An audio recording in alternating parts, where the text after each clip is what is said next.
ఓయ్! ఏంటి? అప్పుడే ఊరెళ్ళిపోతున్నారేంటండి? ఓటు వేయడానికొచ్చి ఒక్క రోజు కూడా కాలేదు. నిన్ననే ఓట్లు వేశారు. అప్పుడే వెళ్ళిపోతారా? ఇది దారుణం తెలుసా?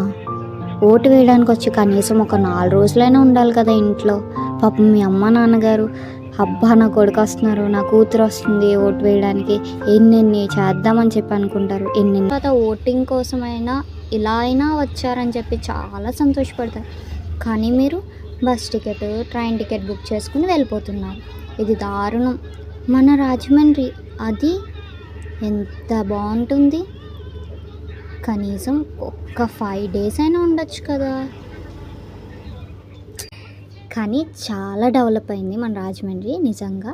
అలాగే మా ఫ్యామిలీతో కలిసి మన పుష్కర్ ఘాట్ దగ్గర కూర్చుని కాసేపు ఏంటి, ఎంతసేపు కూర్చున్నా సరిపోదు మన పుష్కర్ ఘాట్ దగ్గర. అంత బాగుంటుంది.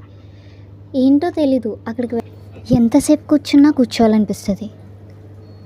అదేంటో మ్యాజిక్ అక్కడ. చెప్పలేం, బట్ కానీ చాలా బాగుంటుంది. ఈ ఫీల్ కూడా మీరు కూడా చాలా మిస్ అయ్యి ఉంటుంటారు. ఇన్ని రోజులు వేరే సిటీలో ఉన్నారు కదా, కనీసం ఇలాగైనా ఫీల్ అవ్వండి ప్లీజ్.